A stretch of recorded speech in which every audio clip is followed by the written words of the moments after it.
వెదకుడి మీకు దొరుకును, తట్టుడు మీకు తీయబడును, అడుగు ప్రతి వాడును పొందును. వెదకువానికి దొరుకును, తట్టువానికి తీయబడును. కాబట్టి ఇక్కడ చూసినట్లయితే గత మంగళవారము ప్రార్థన మరి కూడికలో మరి రాష్ట్రం ద్వారా మనతో మాట్లాడుతున్నాడు, వాక్యం ద్వారా దేవుడు మనతో మాట్లాడుతున్నాడు. కాబట్టి అడుగుడు మీకు ఇవ్వబడు. కాబట్టి మనం అడగాలి. ఏం అడగాలి? ఏదంటే దేవుడికి ఇష్టమైంది మనకు అనుగ్రహిస్తాడో, మరి మన చిత్తానుసారం కాకుండా దేవుడి చిత్తానుసారమైనటువంటివి మనం అడగాలి. కాబట్టి అడిగే ప్రతి వారిని కూడా దేవుడు కూడా సిద్ధంగా ఉన్నారు. అయితే అది దేవుడికి ఇష్టమై ఉండాలి ఇవ్వడానికి. దేవుడి యొక్క చిత్తం ప్రకారం మనము అడగాలి. మన యొక్క ప్రార్థనలో దేవుడు విని మనకు జవాబిచ్చే దేవుడు. కాబట్టి దేవుడి కొరకు మనము దేవుడి సన్నిధిలో నిలిచి అడిగినట్లయితే దేవుడు మనకి ఇచ్చేవాడు అనుకుంటున్నాడు. వెలుగుడు మీకు దొరుకుతున్నాడు. దేవుడు మరి జీవుల వాక్యం మనకు దొరుకుతూ ఉంది. మరి దేవుడు మన కొరకు కూడా ఈ లోకం గర్దించి మరి మరణించి మన కొరకు నిత్యం విజ్ఞాపన చేస్తూ ఉన్నాడు. కాబట్టి దేని కొరకు వెతుకుతున్నాం? ఈ లోక సంబంధమైన వెతుకుతున్నామా, పరలోక సంబంధమైన వాటిని వెతుకుతున్నామా? అయితే పరలోక సంబంధమైన వాటిని వెతకాలని తెలుగు వాక్యం మనతో సెలవిస్తూ ఉంటుంది. అంతేకాకుండా తట్టుడు మీకు తీయబడు, తట్టాలి. మరి ఏం తడుతున్నాం? మనం ఏం తడుతున్నాం? పరలోక తలుపు తట్టాలి, పరలోక ప్రార్థనలో నిలబడాలి, పరలోకమైన సంబంధమైన వాటిని మనము తట్టే వారంగా ఉండాలి. పరలోక తలుపు తట్టాలి, తట్టి దేవుని మనం అడిగే వారంగా ఉండాలి.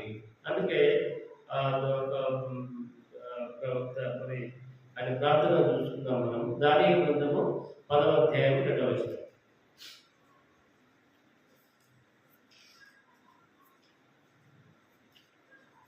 దానియేలు గ్రంథము 10వ అధ్యాయం 2వ వచనం.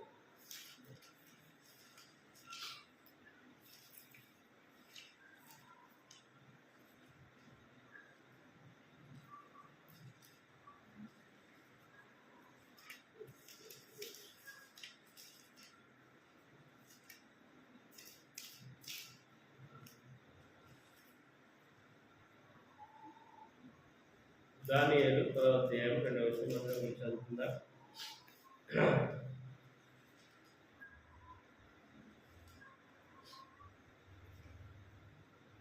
10వ అధ్యాయం మొదటి నుంచి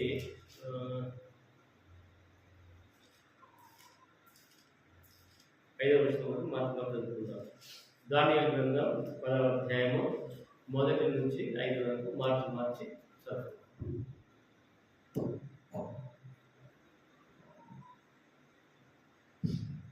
పారసీక రాజుకు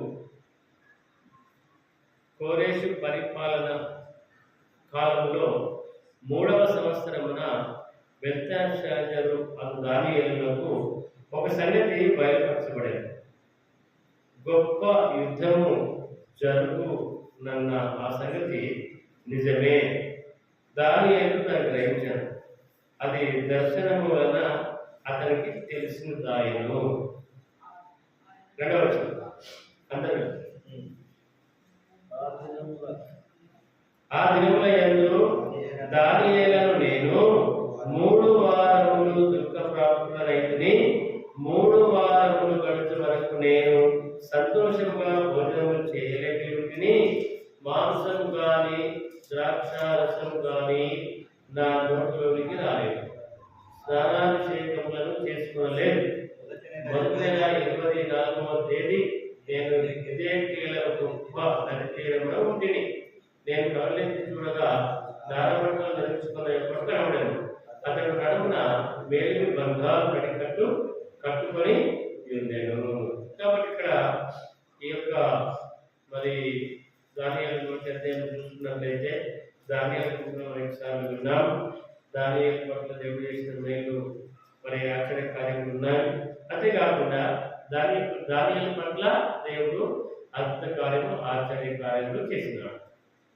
మరి దానియేలు దేవుని కొరకు ఏం చేశాడు? దానియేలు దేవుని కొరకు ఏం చేసినాడు అనేది మనం తెలుసుకోవాలి. కాబట్టి ఇక్కడ చూసినట్లయితే మరి దానియేలు పట్టణంలో మరి ఎంతో మొదటి అధ్యాయం చూసినట్లయితే ఆయన అందరికంటే కూడా మరి దేవుని యొక్క కలిగి ఉంటున్నాడు, దేవునితో జీవిస్తూ వస్తున్నాడు. మరి అందరిలో కూడా ఆయన ముక్కుడిగా ఉంటున్నాడు. మరి ఆయనకి ఎంతో కళ స్వభావాన్ని కూడా తెలియజేసినటువంటి జ్ఞానమును కలిగి ఉంటున్నాడు. కాబట్టి ఆ యొక్క రాజు మరి యూదా రాజుకు యెహోవాకి ఏలుబడితో 3వ సంవత్సరంలో బబులోను రాజుకు నెబుకద్నెజరు యెరూషలేము మీదకి వచ్చి దాని ముట్టడి వేయగా ప్రభువు యూదా రాజుకు యెహోవాకియు దేవుని మందిరంలో శేషించిన ఉపకరణలను ఆ రాజు చేసి అప్పగించాను కనుక అక్కడ వస్తువులను శ్రీరామ దేశంలో తన దేవతాలయము తీసుకుని పోయి తన దేవతాలయము బొక్కసంలో ఉంచారు. కాబట్టి చూసినట్లయితే మరి దానియేలు ఏం చేసిందంటే మరి ఇక్కడ దేవుడు నమ్ముకుని ఉంది.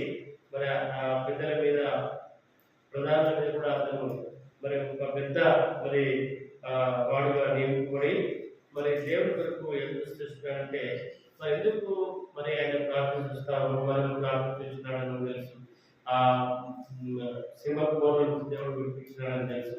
కానీ మరి దానియేలు తన జీవితంలో మరి దేని కొరకు ప్రార్థిస్తున్నాడు, మరి ఎవరి కొరకు, మరి ఆయన వ్యక్తిగత జీవితం కొరక లేకపోతే సంఘ జీవితం కొరక అనేది మనము గుర్తించాలి. కాబట్టి ఇక్కడ చూసినట్లయితే ఇజ్రాయేలు ప్రజల కొరకు లేదా యెరూషలేము పట్టణం కొరకు ఆయన ప్రార్థిస్తూ వస్తా ఉన్నాడు. యెరూషలేము మీదకి నెబుకద్నెజరు రాజు అది యుద్ధం చేస్తూ వచ్చి మరి అక్కడ ఉన్నటువంటి వస్తువులను తీసుకుని వెళ్ళి అక్కడ ఉన్నటువంటి దేవతలకు మరి అలంకరించి మరి ఆ నిలబెట్టి మరొకప్పుడు అన్నప్పుడు ఎంతగానో మరి ఆ నెబుకద్నెజరు ఏలుబడినటువంటి ఆ యొక్క సమయంలో మరి ఆయన కాలం పట్టాడు. ఆ కాల స్వభావం కూడా మన దానియేలు వివరిస్తూ వస్తాడు. అయినప్పటికీ కూడా మరి దానియేలు విషయంలో ఖండితమైనటువంటి ఆజ్ఞ, మీరు ఎవరు కూడా ఎవరు ప్రార్థించదు అన్నప్పుడు దానియేలు మాత్రం ప్రార్థిస్తున్నాడు అనే విషయం మనకు తెలుసు. కానీ ఆ యొక్క దేవుని యొక్క ప్రజల విషయమై, దేవుని యొక్క పట్టణం విషయమై, దేవుని యొక్క మందిరం విషయమై మరి దానియేలు దాదాపుగా మరి ఎన్ని రోజులు ఉపవాసం ఉన్నాడు. ఇక్కడ చూసినట్లయితే 3 వారాలు ఉపవాసం ఉండి ప్రార్థన చేస్తూ వస్తూ ఉన్నాడు. ఆ దినముల యందు దానియేలను నేను 3 వారములు దుఃఖ ప్రాప్తుడనైతిని. 3 వారములు గడిచే వరకు కూడా. కాబట్టి ఎందుకు ఈ 3 వారాలు? 3 వారాలు అంటే ఒక వారానికి 7 రోజులు. కాబట్టి 3 × 21 21 రోజులు మన దేవుని సన్నిధిలో నిలిచి ఉపవాసంగా ప్రార్థిస్తూ దుఃఖంతో ప్రార్థిస్తూ వచ్చినప్పుడు మరి దానియేలుకు మరి దేవుడు గొప్ప విజయమును అనుగ్రహించాడు.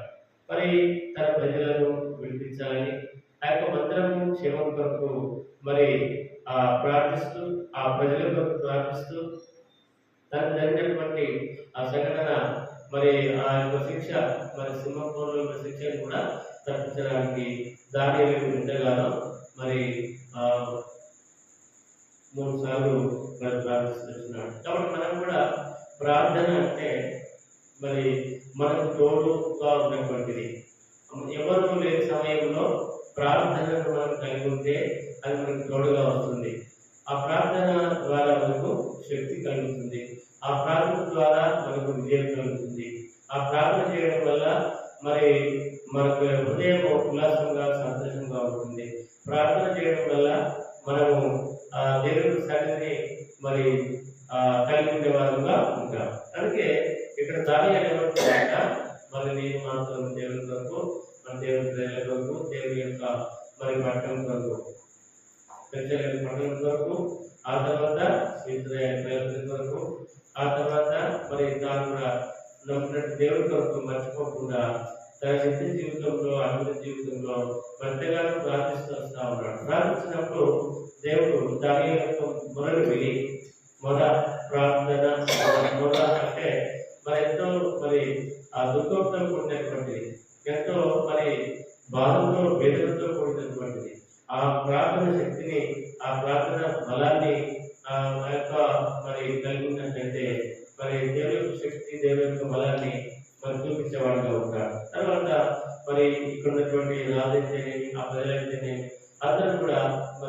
చేసిన ప్రార్థన ద్వారా వాళ్ళంతా కూడా మరి లోబడిపోయారు. అందుకే ఇక్కడ వచ్చినట్లయితే మరి 21 రోజులు దానియేలు ఉపవాసంగా ఉండి ప్రార్థించినప్పుడు, మరి దుఃఖంతో ప్రార్థించినప్పుడు దానియేలు పట్ల మరి దేవుడు అద్భుత కార్యము చేస్తూ వచ్చినాడు. దానియేలు మరి ఎందుకు ఉపవాసం ఉండాలి? దానియేలు ఎందుకు దుఃఖపడాలి? దానియేలు ఎందుకు ప్రార్థించాలి అంటే అతని జీవితంలో మరి గొప్ప దేవుడని, సృష్టికర్త అని, రక్షించేటటువంటి రక్షకుడని మరి తెలుసుకొని రక్షణ పొంది మరి తన యవ్వన కాల జీవితంలో ఎంతగానో దేవుడి కొరకు మరి ఒక మరి బాధ్యత జీవితంలో దేవుడి యొక్క మరి గొప్ప ఉన్నతమైనటువంటి మరి వచ్చి పదకొండు మంది కొరకు ఏర్పాటు చేసుకున్నాడు. కాబట్టి దానియేలు నిజమైనటువంటి దేవుడు అని మరి తెలుసుకున్నాడు కనుక మరి ఆ ప్రార్థన ద్వారా ఉన్న ప్రజలు కానీ అక్కడ ఉన్న రాజు కానీ దానియేలు నీ రక్షకుడు నేను రక్షించానా అని చెప్పి మరి ఆ యొక్క రాజు అడుగుతూ ఉంటాడు. కాబట్టి ఇక్కడ చూసినట్లయితే మరి దానియేలు ఆ పట్టణం కొరకు, యెరూషలేము పట్టణం కొరకు, ఇశ్రాయేలు కొరకు ప్రార్థించినప్పుడు ప్రార్థన విన్నాడు కాబట్టి మేలు చేస్తున్నాడు. యూతను కూడా మరి ఆగిపోతూ వచ్చింది. అంతేకాకుండా మరి యేసు ప్రభు కూడా మరి ఈ యొక్క లోకంలో జన్మించిన తర్వాత మరి కొన్ని సంవత్సరంలో ఈ లోకంలో ఉన్నప్పుడు మరి మొదటగా దేవుడు ప్రార్థిస్తున్నాడు. మరి ఎక్కడ ప్రార్థిస్తున్నాడంటే, ఎందుకు ప్రార్థిస్తున్నాడంటే మరి విజయం పొందడానికి, ప్రార్థనలో శక్తి కలగడానికి, ఏకాంతంగా మరి ఎన్ని దినాల్లో ప్రార్థించినట్టే యేసు ప్రభు కూడా ఆ సువార్త ప్రకటించడానికి ముందు పరిచర్య దేవుడి యొక్క తండ్రి యొక్క కార్యం నెరవేర్చడానికి ముందు మరి యేసు ప్రభు కూడా ప్రార్థన చేస్తూ వచ్చినాడు. ఎందుకు ప్రార్థిస్తున్నాడు యేసు ప్రభు అంటే మత్తయి సువార్త 4వ అధ్యాయం, మత్తయి సువార్త 4వ అధ్యాయం మరి 2 వచనాలు చదువుతారు. అప్పుడు యేసు అపవాది చేత శోధింపబడుటకు ఆత్మ వలన అరణ్యమునకు కొనిపోబడెను. 40 దినములు 40 రాత్రులు ఉపవాసం ఉండిన పిమ్మట ఆయన ఆకలి గునగా ఆ శోధకుడు ఆయన ఎదురుకు వచ్చి, నీవు దేవుడి కుమారుడవైతే ఈ రాళ్ళు రొట్టెలకున్నట్లు ఆజ్ఞాపించమని. అందుకు ఆయన, మనుషుడు రొట్టెల వలన మాత్రం కాదు కానీ దేవుని నోట నుండి వచ్చు ప్రతి మాట వలన జీవించును. కాబట్టి ఇక్కడ చూసినట్లయితే మరి సాతాను యొక్క శోధనను మరి లయపరచడం, సాతాను యొక్క శోధనను బంధించడం, మరి దేవుడి తండ్రి యొక్క కార్యం నెరవేర్చడం, మరి ముందుగా ప్రభువు కూడా 40 రాత్రులు మరి 40 దినములు మరి ప్రార్థన చేస్తూ వచ్చినాడు. కాబట్టి మరి దేవాది దేవుడే ఆయన సమస్తము సాధ్యం అయినప్పటికీ కూడా తండ్రి యొక్క కార్యం నెరవేర్చాలి అంటే, తండ్రి ఇచ్చినటువంటి పనిని సంపూర్ణంగా జరిగించాలనే లోకంలో మరి ఇప్పటి వరకు చిన్నవాడుగా ఉన్నాడు, తన తండ్రికి సహాయం చేస్తున్నాడు. ఇప్పుడేమో లోకంలోకి వెళ్ళి మరి తండ్రి యొక్క సువార్తను ప్రకటించాలి, తండ్రి యొక్క కార్యక్రమం జరిగించాలి, ప్రజలందరినీ కూడా రక్షించాలి అంటే మొట్టమొదటిగా తన జీవితంలో తాను ఒక శక్తిని కలిగి ఉన్నాడు. తండ్రి వలన ఒక శక్తిని కలిగి, ఆ శక్తిని ఎట్లా కలిగి ఉన్నాడు అంటే మరి తాను కూడా దేవుడి కదా మేము 40 దినములు పగలు రాత్రి ఎందుకు ప్రార్థించాలి అని అనుకోలేదు. కానీ మరి ప్రార్థన ద్వారా నేను తండ్రి కార్యం నెరవేరుస్తాను, ఈ సాధారణ చూడాలని కూడా నాకేమీ రాకూడదు ఉద్దేశం చేత మరి ప్రభువు తన జీవితంలో కూడా సువార్త వచ్చే ముందు అనేక గొప్ప గొప్ప మరి అరణ్యంలోకి వెళ్ళి మరి ఎంతగానో ప్రార్థిస్తూ దుఃఖించేవాడుగా ఉంటున్నాడు. కాబట్టి మన జీవితంలో మరి ఆ దేవుడు ప్రార్థించినాడంటే మనం కూడా ఎంతగానో ప్రార్థన శక్తిని, ప్రార్థన భారాన్ని కలిగి ఉండి ప్రార్థించాలని దేవుడి యొక్క వాక్యం సెలవిస్తూ ఉంది. అంతేకాకుండా ఆయన ఉపవాసం ఉన్నాడు. మళ్ళీ ఆయన ఉపవాసం ఉన్నాడు. అందుకే కొంతమంది వేరే డినామినేషన్ వాళ్ళు మరి ఖచ్చితంగా వాళ్ళు 40 దినములు ఉపవాసం పాటిస్తూ ఉంటారు. కాబట్టి మరి ఉపవాసం ఉండడం మంచిదే. ఉపవాసం ద్వారా మరి దేవుని యొక్క సన్నిధికి మనము దేవుని సన్నిధిలో ఉండగలుగుతాం. దేవుని మన హృదయంలో మరి ఎంతగానో మరి ఆనందించే వాళ్ళంగా ప్రార్థించే వాళ్ళంగా ఉంటాం. అంతేకాకుండా లూకా సువార్త చూద్దాం. లూకా సువార్త 4వ అధ్యాయం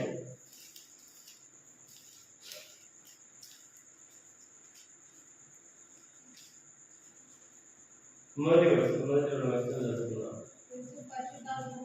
యేసు పరిశుద్ధాత్మ పూర్ణుడై యోర్దాను నది నుండి తిరిగి వచ్చి 40 దినములు ఆత్మ చేత అరణ్యములో నడిపింపబడి అపవాది చేత శోధింపబడుచుండెను. ఆ దినములలో ఆయన ఏమీ తినలేదు అని తిరిగిన తర్వాత ఆయన ఆరోగ్యపడ్డాడు. కాబట్టి ఏం చేసిందట? పరిశుద్ధాత్మ చేత మరి దేవుని యొక్క ఆత్మ చేత నింపబడిన తండ్రి యొక్క ఆత్మ చేత నింపబడి ఉన్నాడు. అంతకుముందు మరి లోకంలో ఉన్నప్పుడు మరి తండ్రి పంపించినటువంటి రీతిగా మరి ఆయన ప్రార్థన ద్వారా శక్తిని పొందుకోవడానికి, ప్రార్థన ద్వారా మరి అందరినీ మరి దేవుని యొక్క సన్నిధిని కనిపించడానికి, లేదా దేవుని యొక్క తండ్రి యొక్క కార్యక్రమాలను నెరవేర్చడానికి అక్కడ చూసినట్లయితే మరి 4 రాత్రులు పగళ్ళు మరి ప్రార్థిస్తున్న ఎక్కడ చూసినట్లయితే అపవాది శోధనలు కాకుండా అపవాది శోధనలను ఎదిరించుటకు మరి పరిశుద్ధాత్మ చేత పరిపూర్ణుడై నింపబడి మరి దేవుని యొక్క సన్నిధిలో మరి తండ్రి యొక్క సన్నిధిలో ఎంతగానో మరి ఆయన ఏమి తెలియకుండా ఉపవాసం ఉండి ప్రార్థించినటువంటి దేవుడుగా ఉంటున్నాడు. కాబట్టి మన జీవితాల్లో కూడా అలాంటి ప్రార్థన శక్తిని కలుగుతారని దేవుడు కోరుతా ఉన్నాడు. దానిని ప్రార్థన చూసుకున్నాం, దేవుని యేసుక్రీస్తు ప్రభు యొక్క ప్రార్థన కూడా చూసుకున్నాం. కాబట్టి మన జీవితంలో మరి మనము దేవుడి కొరకు జీవించాలి అంటే, దేవుడి మాటలు మనలో ఉండాలంటే, దేవుడి సన్నిధిలో మరి ప్రార్థన ద్వారా అర్థకార్యాలు ఆచరణలు జరిగితేనే మరి అనేక మంది ప్రజలు దేవుడి సన్నిధికి వస్తారు. కాబట్టి మనము మన ప్రార్థనలో శక్తి లేకపోతే ఎవరు మన పనికి దేవుడి సన్నిధి రాలేకపోతారు. రక్షణ అంటే వారికి మరి అర్థం చేసుకోలేని వాళ్ళు ఉంటున్నారు, దేవుడి వాక్యములకు లోబడిన వాళ్ళు ఉంటున్నారు. కాబట్టి మనం ఏం చేయాలంటే మరి అధికారుల కొరకు, అధిపతుల కొరకు, మనుషులందరి కొరకు మనము ప్రార్థించే వారుగా ఉండాలి. కాబట్టి ఈ లోకంలో సాధారణ శోధనలు రాకుండా మనం దూరంగా దేవుని యొక్క వాక్యం చేతనే వాటిని స్పందిస్తూ ఆత్మీయంగా పరిశుద్ధాత్మతో మనం నింపబడిన వారమైతే దేవుని యొక్క మన సన్నిధిలో నిలబడి మరి మోకరించి ప్రార్థించినట్లయితే దేవుడు మనకు సహాయం చేసేవాడు అవుతున్నాడు. దేవుడు మనకు మన ప్రార్థనకు జవాబు ఇచ్చేవాడు అవుతున్నాడు. అందుకే మరి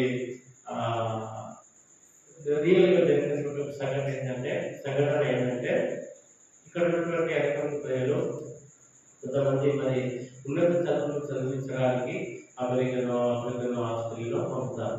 అయితే మన తల్లిదండ్రులు దేవుడు నమ్ముకున్నటువంటి వారు ఉన్నారు. తన కుమారుడు కూడా ఏం చేశారంట, మరి ఇక్కడికి అమెరికా పంపించారు. మరి బాగా చదువుతున్నాడు బాబు, దేవుడిలో మరి తాత్పర్యంలో వచ్చినాడు. అయితే మరొక దినము ఆ తల్లికి 3 గంటలకు ఒక కళ వచ్చిందట.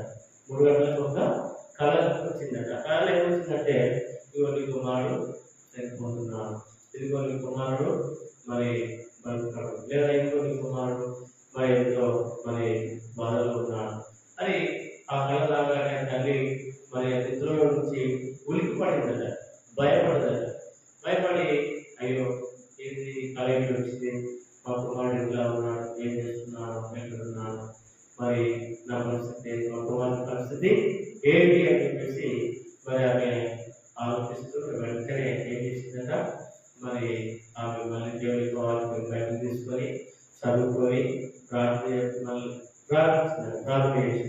ప్రభావ మరి నాకు ఈ కళ వచ్చింది, మరి నిజంగా నా కుమారుడికి నా కుమారుడు ఇలాంటి పరిస్థితుల్లో ఉన్నాడా, సరే ఏ పరిస్థితిలో ఉన్నా సరే నేను మాత్రము నా కుమారుడు గురించి ప్రార్థన చేస్తాను అని చెప్పేసి అదే తొమ్మిదిలకు లేచి ఎప్పుడే కొంతసేపు శుద్ధ ఆలోచన చేసింది. కానీ మళ్ళీ అదంతా వదిలిపెట్టేసి తిరిగి దేవుని యొక్క వాక్యంలోకి వచ్చి దేవుని కొరకు కుమారుని కొరకు దేవుని సన్నిధిలో మొరపెడతా ఉన్నాం.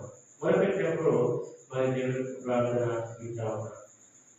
దేవుడు ఆమె యొక్క ప్రార్థన విన్నాడు, విని జవాబిచ్చాడు. ఎట్లా జవాబిచ్చాడు?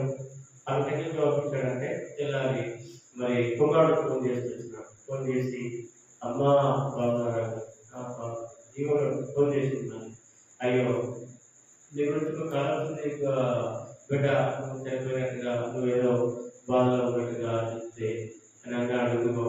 రాత్రి 3 గంటలకు మా హాస్టల్లో ఆత్మ ప్రమాదము జరిగింది. అయితే ఎవరో ఒకరు చూశారు, పిలవగానే నేను లేచి మరి బయటకు వెళ్ళడానికి కూడా మనకి సమయం లేదు, బయటకు వెళ్ళడానికి దారి కూడా లేదు. కానీ నేను మరి ఆ పైపులు ఉంటాయి, సైడ్లో ఏమిటంటే పైపులు ఉంటాయి, పైపులు ఉంటాయి. ఆ పైపులు పట్టుకుని దిగి నేను బయట వచ్చేసి మరి క్షేమంగా ఉన్నాను అని ఇది ఎప్పుడు జరిగింది? రాత్రి 3 గంటలకు జరిగింది నాకు అని చెప్పేసి వాళ్ళ చెప్పాడు. అయ్యో నిజంగానే కదా, మరి దేవుడు నా యొక్క ప్రార్థన విని మరి రియల్గా మరి నిజంగా నా కుమారుడు ఈ బాధలో ఉన్నాడు, మరి రియల్గా నిజంగా నా దేవుడికి నా కుమారుడికి మరి ఆ యొక్క అభిప్రాయం జరిగి చనిపోతే మరి నా పరిస్థితి ఏంటి? కానీ మరి వెంటనే దేవస్థానంలో గురించి ప్రార్థించినప్పుడు మరి తన కుమారుని కాపాడిన వాడుగా ఉంటున్నాడు. కాబట్టి అలాంటి స్థాయికి అలాంటి మరి మన ఆత్మీయ దేవస్థానంలో అలాంటి ప్రార్థన మనము కలిగి ఉంటాం. ప్రార్థన ద్వారా మనకు సమస్తము మరి సమస్తము సాధ్యమవులాగా దేవుడు మన యొక్క కార్యములు అద్భుత కార్యాలు చేస్తూ ఉంటారు. అందుకే ఇక్కడ చూసినట్లయితే మన దేవుని సన్నిధిలో మనం మొదలుపెట్టాలి, దేవుడికి మొదలుపెట్టాలి అని మనం చూస్తూ వచ్చినాము. మరి ఆ యొక్క మన యోన ప్రార్థించినప్పుడు మరి అద్భుత కార్యాలు చేశాడు. మోసే ఆహారం ప్రార్థించినప్పుడు మరి మన్నాన్ని చూపిస్తూ వచ్చినాడు. ఇశ్రాయేలుని మరి 6 నెలల మీద సముద్రంలో నడిపిస్తూ వచ్చినాడు. అనేక మంది మరి ప్రాముఖ్యుల గురించి, అనేక మంది మరి దైవ దాసుల గురించి సాక్షులు విని మనం ఉంటున్నాం. కాబట్టి దేవుడు వారికి చేసినటువంటి మేలు ఉపకారం ఎన్నో ఉంటున్నాయి. కానీ మన జీవితాల్లో కూడా మనము మన కొరకే కాకుండా మన సంఘం కొరకు, మరి మన గ్రామం కొరకు, మన మరి ఈ ప్రపంచం కొరకు, దేశం కొరకు వ్యక్తిగతంగా, కుటుంబ రీతిగా, సంఘ రీతిగా మరి ప్రార్థనలో ప్రార్థన శక్తిని మనం కలిగినట్లయితే దేవుడు మన ప్రార్థనని జవాబిస్తాడు. కాబట్టి ప్రార్థన చేసినప్పుడు ఏం చేస్తున్నారు? ప్రార్థించినప్పుడు అపోస్తలుల కార్యములు 2వ అధ్యాయం చూద్దాం. అపోస్తలుల కార్యములు 2వ అధ్యాయం.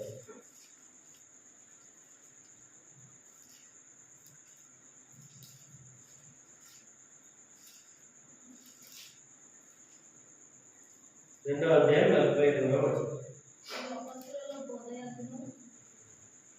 వీరు అపోస్తలుల బోధయందును సహవాసమందును రొట్టె విరుచుటయందును ప్రార్థన చేయుటయందును ఎడతెగక ఉండేది. కింద 43 చూసినట్లయితే అప్పుడు ప్రతి వారికి భయము కలిగేను, మరియు అనేక మహత్కార్యములను సూచక్రియలను అపోస్తలుల ద్వారా జరిగేను. కాబట్టి అపోస్తలుల సంఘంలో ఉన్నప్పుడు వాళ్ళు ఏం చేస్తూ వచ్చినారట? ప్రతి మరి ఆ యొక్క సంఘంలో కూర్చొని మరి వారి యొక్క సంఘంలో వారందరూ కూడా ఏం చేస్తూ వచ్చినారట? వాళ్ళు బోధయందును సహవాసమందును రొట్టె విరుచుటయందును ఈ 3 మనకు తెలుసు, కానీ ప్రార్థన చేయటయందును తెలిసేక ఉండేది. కాబట్టి మన జీవితాల్లో మనము ప్రార్థన ఎందుకు మంచిగాను మరి ఎడతెగక మనం ప్రార్థిస్తున్నట్లయితే దేవుడు మన ప్రార్థన విని జవాబిస్తాడు. వారు ప్రార్థించినప్పుడు సంఘం అందరూ కూడి మరి అపోస్తలుల అందరూ కూడా కూడి మరి ప్రార్థన చేసినప్పుడు మరి అప్పుడు ఇతరులకు ఏమైనా ప్రతి వారికి భయం కలిగెను. మరి అనేక మహత్కార్యములను సూచక్రియలను అపోస్తుల ద్వారా జరిగాయి. కాబట్టి మన ద్వారా కూడా మనం ప్రార్థించినప్పుడు మరి ఎన్నో సూచక్రియలు జరగాలి. మరి మహత్కార్యం చేసేవారంగా ఉండాలి. దేవుని యొక్క నామం బట్టి మనము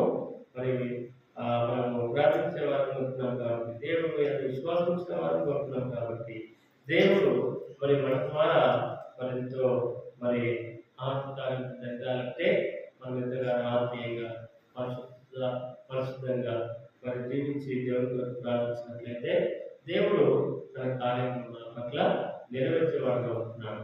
కాబట్టి దాని పట్ల ప్రభు కూడా ప్రార్థించినప్పుడు ప్రభు పట్ల తన తండ్రి అంతేకాకుండా ఇంకా అనేక మంది ప్రవక్తలు ప్రార్థించినప్పుడు దేవుడు వారి ప్రార్థన కలిగి వారికి జవాబిచ్చాడు, అద్భుతాలు చేశాడు. కానీ మన ప్రార్థన దేవుడు మన వ్యక్తిగత జీవితంలో, కుటుంబ జీవితంలో, సంఘ జీవితంలో కూడా మన అద్భుతాలు ఆశ్చర్యకార్యాలు జరిగేలాగా అందులో రక్షణ పొందేలాగా మనము ప్రార్థించే వారిగా ఉండాలని దేవుని వాక్యంతో సెలవిస్తా ఉంది.